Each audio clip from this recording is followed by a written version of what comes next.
మీరు ఎప్పుడైనా గొప్ప అవకాశపు అంచున నిలబడి భయంతో స్తబ్దంగా మారిపోయారా? ఈరోజు ఇజ్రాయెల్ ప్రయాణంలో ఒక కీలక క్షణాన్ని అన్వేషిస్తాం. అక్కడ వారు ఈ పరిస్థితిని ఎదుర్కొన్నారు. మనకు విశ్వాసం, నమ్మకం మన ఎంపికల ప్రభావాల గురించి విలువైన పాఠాలను నేర్పిస్తుంది.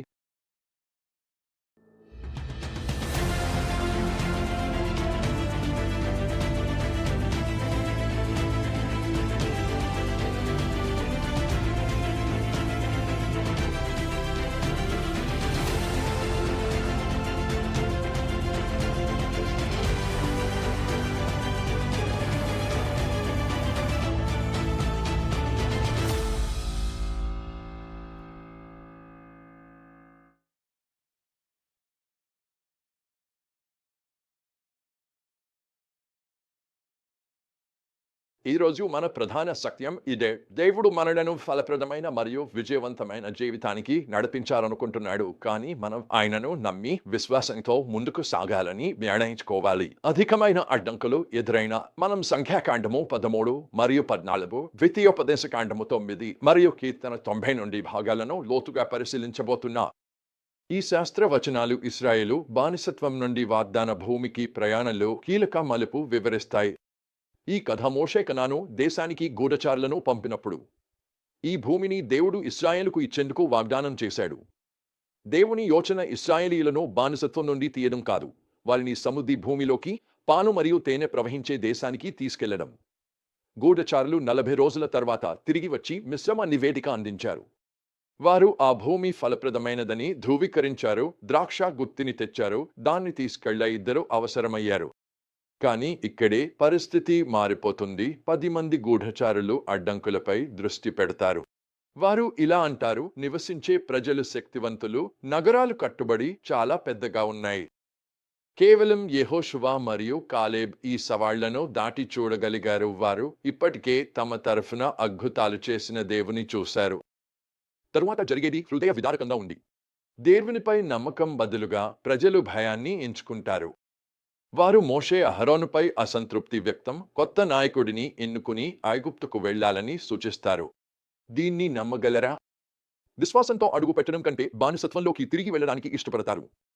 ఈ నిర్ణయ క్షణం తీవ్రమైన పరిణామాలను కలిగిస్తుంది. వారి అవిశ్వాసంపై దేవుని కోపం రగులుతుంది మరియు ఈ తరం వాగ్దాన భూమిలో ప్రవేశించదని ఆయన తీర్మానిస్తాడు. దాని బదులుగా వారు 40 సంవత్సరాలు అరణ్యంలో తిరుగుతారు. ఆ తర్వాత గూఢచారులు భూమిని అన్వేషించిన ప్రతి రోజుకు. ఇప్పుడు దీనిని కొందరు మోషేకు ఆపాదించే 90వ కీర్తనకు అనుసంధానిద్దాం. కీర్తన సంఘటనలో లోతైన అవగాహనను అందిస్తుంది. మొదటి 6 వచనాలు దేవుని నిత్య స్వభావాన్ని మానవుల బలహీనతతో పోల్చుతాయి. ఇశ్రాయేలీయులు దేవునిపై విశ్వాసం ఉంచడంలో విఫలమయ్యారు, తమ భయాలపై దృష్టి కేంద్రీకరించారు. మన విజయం అనే వాగ్దాన భూమిలో ప్రవేశించాలంటే మన కళ్లను తాత్కాలిక సవాళ్లపై కాకుండా నిత్యమైన దేవునిపై స్థిరంగా ఉంచాలి. 7 నుండి 11 వచనాలు పాపంపై దేవుని కోపం మరియు దాని పరిణామాలను వివరిస్తాయి. ఇది తిరుగుబాటు చేసిన తరం మీద దేవుని తీర్పుతో నేరుగా సంబంధం కలిగి ఉంది. మన నిర్ణయాలకు నిజమైన పరిణామాలు ఉంటాయని గ్రహించడం గంభీరమైన విషయం. 12వ వచనం మన రోజులను లెక్కించుకోవడం నేర్పించమని దేవునిని అడుగుతుంది. ఇశ్రాయేలీలు తమ ముందున్న అవకాశాన్ని గుర్తించడంలో విఫలమయ్యారు, దానిని చేశారని వారు. మనకు జీవించడానికి ఒక్కటే జీవితం ఉంది. ప్రతిరోజును విశ్వాసం మరియు దేవుని వాక్యానికి విధేయతతో నింపుతూ విలువైనదిగా మార్చుకోవాలి. 13 నుంచి 17 వరకు దేవుని కరుణ, అనుగ్రహం కోసం ప్రార్థన. ఇది మోషే తన ప్రజల కోసం చేసిన ప్రార్థనను ప్రతిధ్వనిస్తుంది. పాపం చేసినప్పటికీ ప్రపంచం ఎదుర్కొన్న మన వైఫల్యాల మధ్యలో దేవుని కృపను గుర్తు చేస్తుంది. తర్వాత మనం ఏమి నేర్చుకోవచ్చు? మొదటిగా, చాలా మంది క్రైస్తవులు ఇశ్రాయేలీయుల్లా ఉన్నారు. మనం రక్షణ కోసం దేవునిపై నమ్మకం ఉంచాం, కానీ ఆయన సిద్ధం చేసిన సంపూర్ణ ఫలప్రద జీవితంలో ప్రవేశించకుండా ఆగిపోయాం. దేవుడు సిద్ధం చేసిన విజయ జీవితం ఆనందించకుండా మనం ఆత్మీయ ఎడారిలో జీవించడానికే ఎంచుకుంటున్నాం. రెండవది, మన దృష్టికోణం ఎంతో ముఖ్యమైనది. 10 వేబును రాక్షసులను చూశారు. యెహోషువ మరియు కాలేబ్ అదే రాక్షసులను చూశారు, కానీ వారు దేవుని ఆయన శక్తిని దృష్టిలో ఉంచారు. వీటిపై దృష్టి పెడుతున్నారు. మీ సమస్యలపైన, దేవుని వాగ్దానాలపైన. మూడవది అవిశ్వాసానికి పరిణామాలు ఉంటాయి. ఇశ్రాయేలీయులు విశ్వాసం లేకపోవడం వల్ల గొప్ప సాహసయాత్రను మరియు దేవుడు ఉత్తమాన్ని సిద్ధం చేసిన కోల్పోయాడు.